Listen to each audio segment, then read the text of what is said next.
بسم اللہ الرحمن الرحیم۔ السلام علیکم۔ ماں کہہ رہی ہیں فیکٹری میں زکوٰۃ کی رقم تقسیم ہو رہی ہے، ہر ایک کو 2,000 ملیں گے۔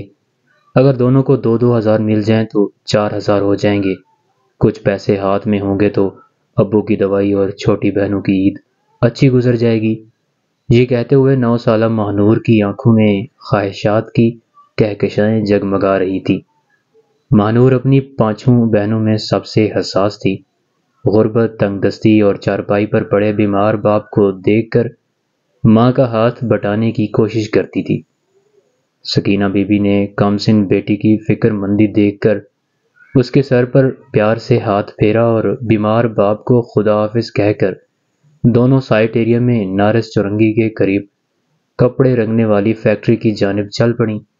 یہاں زکوٰۃ تقسیم ہونا تھی۔ فیکٹری کے گیٹ پر ان جیسی سینکڑوں مجبور اور بے کس عورتیں گیٹ کھلنے کے انتظار میں لائن بنا کر کھڑی تھیں۔ سکینہ بی بی بھی 9 سالہ ماہنور کا ہاتھ پکڑے محو انتظار تھیں۔ اچانک فیکٹری کا گیٹ کھلا۔ مجبور انسانوں کا ریلا فیکٹری کی جانب لپکا۔ ماؤں کے ہاتھ سے بچے چھوٹ گئے۔ فیکٹری میں جگہ جگہ کھڑا پانی ان بھاگتے پیروں کو مضبوطی دینے سے قاصر تھا۔ انسان کے پاؤں کے نیچے مسلا جا رہا تھا۔ بھوک افلاس تہذیب کا پیراہن پہننے سے قاصر تھی۔ اس بھگدڑ میں سکینہ بی بی لوگوں کے نیچے دب کر بے ہوش ہو چکی تھی۔ جب ہوش آیا تو عباسی شہید ہسپتال میں تھی، لیکن ماہنور نہیں تھی۔ اسے خبر ملی کہ اس کی بیٹی اب اس دنیا میں نہیں رہی ہے۔ پیروں کے نیچے کچلی گئی۔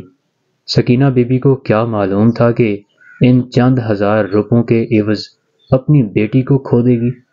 ماہنور کی طرح اس بھگدڑ میں 11 انسانی جانیں بھوک افلاس کو خیر باد کہہ کر اس دنیا سے رخصت ہو گئیں۔